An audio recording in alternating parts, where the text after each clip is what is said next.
projecte dona impuls, forma part d'un programa més ampli, que és el programa Dones amb Llar. Nosaltres acompanyem a dones en situació de sense llar a iniciar un procés de recuperació i reparació personal i moltes vegades també d'inserció sociolaboral. Es tracta d'un programa que sobretot el que contempla és itineraris a mida adequats a cada una de les situacions en les que ens trobem, també tenint en compte diferents punts de partida.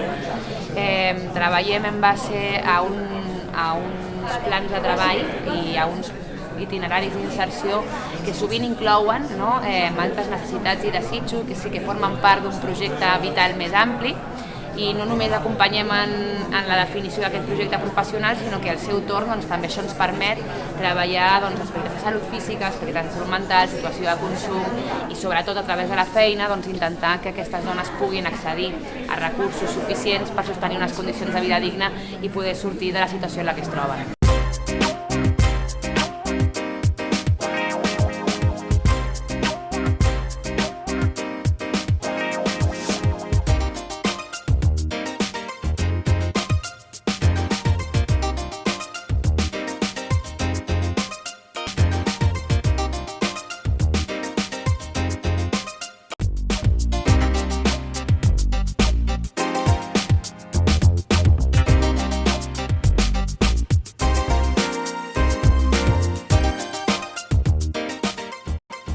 La Coordinadora contra la Marginació és una associació de Cornellà de Llobregat que es dedica fonamentalment a donar recolzament a les persones que estan empresonades i a les seves famílies. Això es fa des de fa ja més de 30 anys.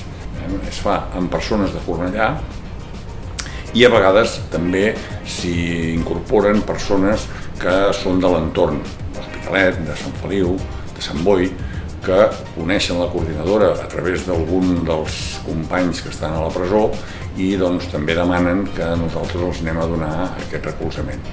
El premi ens ve, diríem, com allò que diuen els castellans, agua de mayo. Doncs per què? Doncs home, perquè realment anem justos de recursos. Les subvencions ens han baixat bastant. Justícia, que és la que aquest any ha reduït gairebé un 30% l'aportació. Càritas, que ens va ajudar durant un temps, es va veure desbordada en un moment determinat i va deixar de donar-nos el seu suport. De manera que estàvem en una situació realment crítica. Val a dir que qui sí que ens ajuda amb tot això és l'Ajuntament de Cornellà, i crec que s'ha de dir. L'Ajuntament de Cornellà és molt receptiu a les nostres demandes, tant és així que el local que fem servir és d'ells i sempre que hem trucat a la porta ens han obert. I també cal dir que el servei jurídic d'aquest abogat el paga íntegrament l'Ajuntament a través nostre, com una subvenció finalista.